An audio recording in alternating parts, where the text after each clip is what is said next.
All right, back again. Time is now 10:30. This clock's actually 6 minutes slow, 10:36. Moving on to 3. Solve exponential equations by rewriting the base.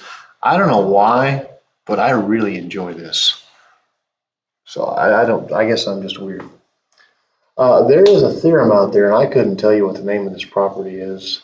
I always call it a common sense property. It's got a specific name. But the property that we use here, and maybe it's called a theorem, but I'm pretty sure it's a property, says if, need a pencil, says if some base b to the x is equal to some base to the y, then x is y. They're the same. The exponents must match. So when you're doing these problems right here, what you have to do is you have to rewrite the bases so they're common. That's the idea. We have to make bases the same number. If you're somebody out there who's watching these videos, I apologize for my handwriting. It's horrible. There's no excuse for it. All right, this one's actually pretty simple. I make my Algebra 2 kids this year memorize their squares, and I hope it pays off. But a lot of them still just write it all down. But you're supposed to look at 256 and realize that it's a 16 squared. Now, they usually give you hints on these. I mean, one of the bases is going to be reduced. And there's other ways of doing this. You probably use a prop power of 4. You could say 4 to the 4th is 4 to the 2x or something like that. But anyway, since the bases are the same, all that matters is the exponents. So 2 is x. X has to be 2. It's pretty simple. All right, 1 to the 8th is 8 to the x. I know Algebra 2 kids get thrown off this, but we're doing pre-calc right now. You have rules of exponents out there. I use this rule. I don't know where you live, but I use this rule, that some x to a negative n is equal to 1 over x to the n. So when I see the number 1 over 8, what I'm thinking about is I'm thinking 8 to the negative first, using that property, because I can move it up and make it negative. I just read this property that I have from right to left. So now 8 to the negative first is 8 to the x, and negative 1 is x.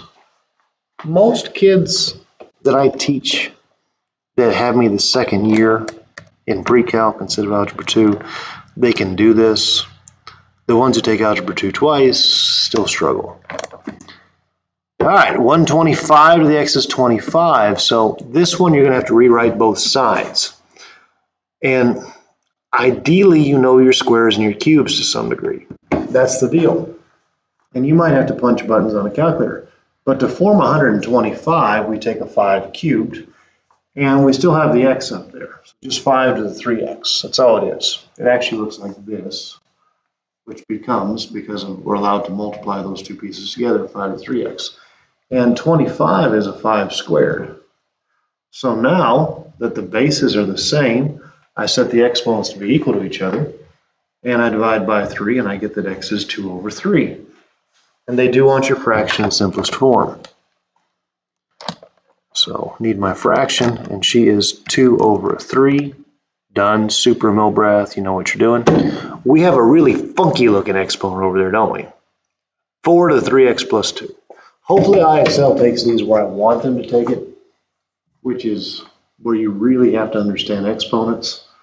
16 is 4 to the second. Common base has been achieved. So 3x plus 2 is 2. Problems like these do bother kids. Usually your higher achievers are like, whoa, what? You know, divide by 3, and I get an x value of 0. So I'll plug in a 0, I'm good. It's going to be true. All right, 7 is 49 to the 2x. We have that funky exponent there. We're going to leave the left-hand side alone. 49 is 7 squared. And there's already a 2x in there, so we multiply those pieces together. This will give me 7 is 7 to the 4x. We have to go with the understood exponent too. Don't forget, everything in existence has a little understood 1 right there, okay? So now 1 is 4x, which means that my x value is 1 over 4. Ta-da! It's not too bad. I'm going to get out of level 2 now, and I'm going to jump up to about level 4. Just because I hadn't seen anything that interesting. Plus, it's getting late, and I'd like to go home. Level 4, all the way to 83. So we have 1 over 256 equals 64 to the x. Now, 256 happens to be a power of 16, but 64 is not a power of 16. 256 also happens to be a power of 4. I know you may not believe me on this, but you'll believe the TID4. Pretty sure it's 4 to the 4th power. 4 times 4 times 4 times 4. Ta-da! All right. What I'm thinking here is I'm thinking I have a 1 over 4 to the 4th. 64 is going to be a 4 cubed, so 4 to the 3x. Now I use that property that talks about exponents being negative. I can shift 4 to the 4th up, and when I do that, the exponent becomes negative. And there's my property, same common base. So negative 4 is 3x, which means that the x has to be negative 4/3.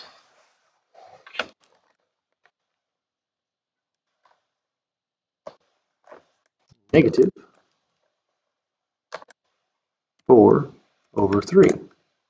Well done, no breath. Got another one of these that's going to involve negative exponents. 1 over 49 is 1 over 7 squared. Must be 7 to the 4x. Shift that thing up top. Negative 2 is now 4x. And my x value is negative 1/2 when I simplify the fractions. So if you do something stupid like tell IXL negative 2 over 4, you know, it won't get on to you, but it should. And if you're out there in YouTube world and I am who I am, I gotta say things I probably shouldn't say, but that's because I'm real.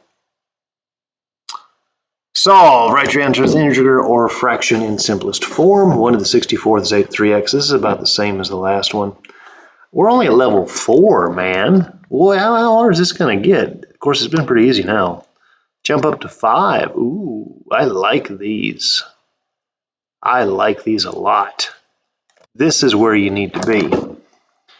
8 to the 3x is 1/64 to the 4x plus 1. So I need to go back into the classroom here and say F3 is a 95 because you need to do these. The nice thing is they didn't make it too bad. 1 over 64 would be 1 over 8 squared, I believe. And we're sitting here to this 4x plus 1. We can shift the 8 squared up top. That'll make it 8 to the negative 2nd. And we still have this 4x plus 1. Now we're allowed to multiply the negative 2 times 4x plus 1. So 8 to the 3x is now equal to 8 to the negative 8x minus 2. This is really where a kid in pre-calc needs to be. They need to get these with no issues. That's where we want you. Hopefully you're there. And then it's x's on one side, numbers on the other. It's going to be an ugly answer. We're going to have 11x equal to a negative 2. Unless I made a mistake, because Lord knows I'm not perfect. And my x is going to be negative 2/11. This needs to be modified that F3 is a 95 goal, because this is what I want my pre-calc kids doing. Excellent. All right, so this is where the video stops. Go edit my little post in Google Classroom.